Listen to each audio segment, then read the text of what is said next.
सुमन बाजार से घर की तरफ आ रही थी। बाबा बहुत दिनों से अपनी तबीयत को लेके परेशान थे। कितनी बार कहा है बाबा से ज़्यादा मीठे का लालच ना किया करें। अब हो गई ना तबीयत खराब। सुमन सोचते हुए जा रही थी। जैसे ही वो केमिस्ट के दुकान के पास पहुंची, तभी उसकी नज़र एक युवक पर पड़ी जो अपनी पत्नी के साथ घर का सामान खरीद रहा था।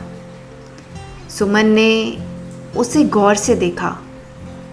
वो कोई और नहीं, नीरज था। वही कदकाठी, वही मुस्कान, वही चेहरा। कुछ देर तक तो सुमन बस उस चेहरे को निहारती रही। उसकी आंखों से जब आंसू निकलने लगे, तब उसे समय गुजरने का एहसास हुआ। जब उसे होश आया तो उसके पैर मानो ज़मीन पे जम से गए। वो सन्न रह गई। उसने जल्दी से खुद को संभाला और वहाँ से निकल आई, कदमों की रफ्तार बढ़ाते हुए और अपना चेहरा अपने दुपट्टे में छुपाते हुए। उसके मन में बस यही बात चल रही थी, कहीं उसने मुझे देखा तो नहीं। नहीं, मैंने जल्दी से ही तो चेहरा ओट में छुपा लिया था।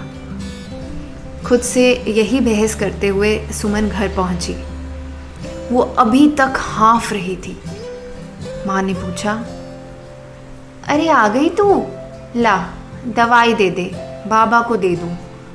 माँ ने बिस्तर से कपड़े उठाते हुए कहा। पर जब सामने से कोई जवाब ना आया तो माँ ने अपनी व्यस्तता से नज़रें उठा के सुमन की ओर देखा। क्या हुआ? इतनी डरी हुई क्यों हो? माँ ने गंभीर होकर पूछा। सुमन ने जैसे तैसे खुद को संभाला और कहा, नहीं माँ, बस कुछ नहीं। वो बाबा की दवाई नहीं मिली ना, बस वही सोच रही थी।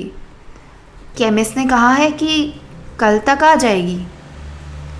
ओहो, चल कोई नहीं, अब से बाबा के खाने का मैं अच्छे से ध्यान दूंगी। मेरी तो ना ये बिल्कुल नहीं सुनते। कहते हुए माँ किचन में चली गई और सुमन वहीं बिस्तर पे बेसुध बैठी रही। घर का काम खत्म करके जब रात को वो बिस्तर पर लेटी, ना जाने कब अतीत में चली गई, जब नीरज ने उसके कॉलेज में दाखिला लिया था।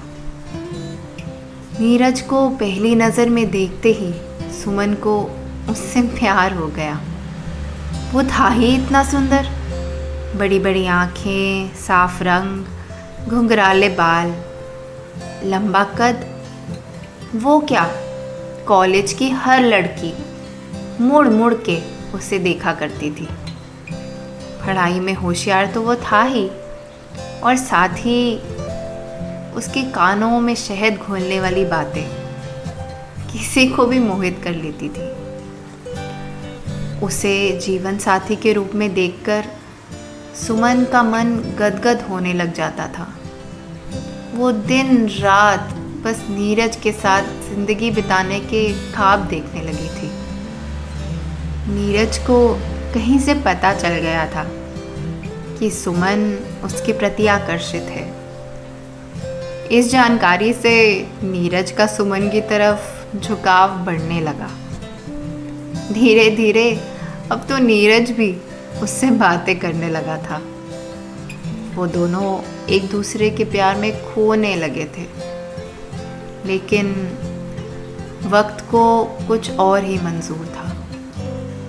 नीरज और सुमन की जुदाई का वक्त आ चुका था। नीरज को आगे की पढ़ाई के लिए अमेरिका जाना पड़ा। नीरज ने सुमन को वादा किया कि वापस आकर वो उससे ही शादी करेगा। समय भी अपनी रफ्तार पर था। सुमन के लिए रिश्ते आने लगे। माँ और बाबा को सुमन की शादी की चिंता होने लगी। शादी के लायक बेटी घर में हो तो लोग कहाँ ही चैन से जीने देते हैं। बस तू शादी करके अपने घर चली जा तो हम गंगा नहा लेंगे। सुमन की माँ दिन रात बस यही कहती रहती थी। तभी सुमन के लिए उसकी मौसी ने एक रिश्ता भेजा। अभय का रिश्ता सभी को बहुत पसंद आया।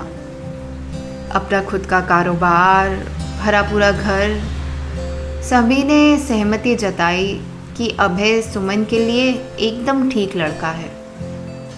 लेकिन सुमन के दिल में तो सिर्फ नीरज ही था। पर फिर माँ की ज़िद और बाबा की तबीयत को देख सुमन ने अपने मैं को मार के शादी के लिए रजामंदी दे दी थी। शादी के बाद अभय का असली रंग दिखने को मिला। वो एक नंबर का अय्याश और शराबी था। आए दिन दोनों में झगड़े होने लगे। सुमन के पिता की तबीयत ठीक नहीं रहती थी, इसलिए सुमन ने अपने घर वालों को बताना सही नहीं समझा। ससुराल में सास ससुर के ताने, ननद की बदतमीज़ी और पति की गालियों की जैसे तैसे सुमन ने आदत डाल ली। एक दिन अभय को सीने में दर्द उठा। डॉक्टर ने कहा अभय के शराब पीने से उसका लिवर बुरी तरह से खराब हो चुका था। अब उसका बचना मुश्किल था। यह सुनकर सुमन ज़ोर ज़ोर से रोने लगी। आखिर अभय उसका पति था। सुमन ने अभय को ठीक करने की बहुत कोशिश करी।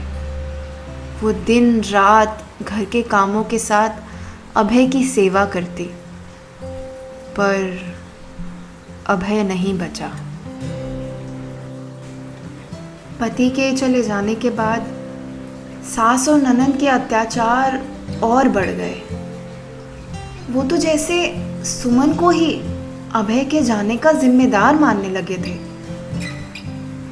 बेटी की पीड़ा माता पिता से नहीं देखी गई और वो सुमन को घर ले आए। तभी माँ की आवाज़ आई, सुमन आज उठना नहीं है। पता ही नहीं लगा कब अतीत के पन्ने टटोलते टटोलते सुमन की आंख लग गई और कब सुबह हो गई। ये ले टिफ़िन, सही वक्त पे खा लेना, काम में ना लगी रहना। माँ ने सुमन को टिफ़िन देते हुए कहा। सुमन ने दिल बहलाने के लिए एक कंपनी में जॉब कर ली थी। आज उसका मन बहुत भारी था।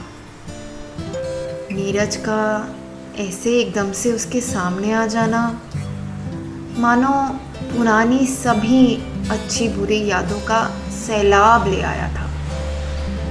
यही सब बातें सोचते सोचते फिर वो ऑफिस के लिए निकल गई।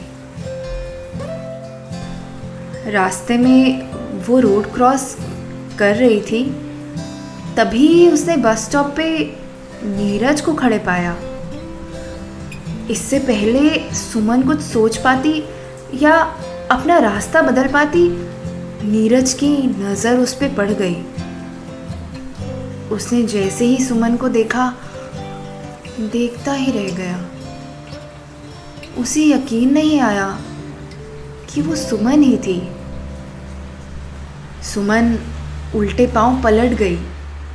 वो नीरज का सामना करने के लिए तैयार नहीं थी।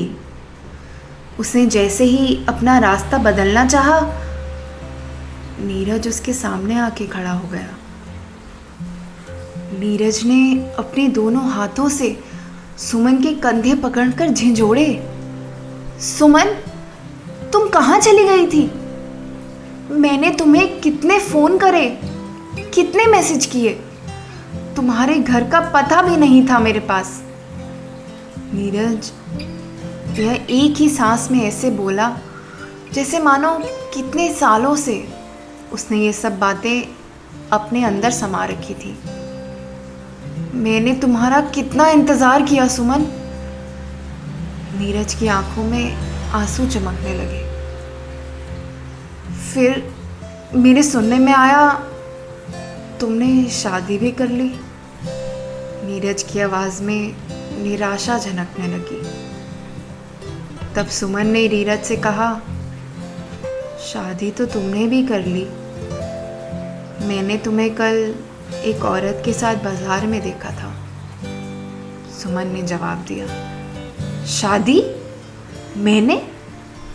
नीरज ने चौंक कर जवाब दिया। मैंने शादी नहीं की सुमन, वो तो मेरी भाभी थी। मेरे भैया कल किसी काम में व्यस्त थे तो मैं उन्हें बाजार लेकर गया था। ये सुनकर सुमन मानो आपे से बाहर हो गई। उससे उसकी भावनाएं संभाली नहीं गई और वो जोर जोर से रोने लगी। उसने अपनी सारी कहानी नीरज को बताई। उसकी शादी की सच्चाई, उसके पति और ससुराल वालों के अत्याचार और फिर उसके पति की मौत। नीरज ने उसे अपनी बाहों में भरते हुए कहा, मैंने सिर्फ तुमसे प्यार किया है सुमन, और मैं शादी भी सिर्फ तुमसे ही करना चाहता हूँ, अगर तुम्हें मंजूर हो तो। नीरज ने थोड़ा झिझकते हुए प्रस्ताव रखा। ये सुनकर सुमन की खुशी का अंदाज़ा लगाना मुश्किल हो गया। अपने प्यार को फिर से पाकर उसके जीवन में मानो बहार आ गई। भाग्य के इस खेल में उनका प्यार आखिर जीत ही गया।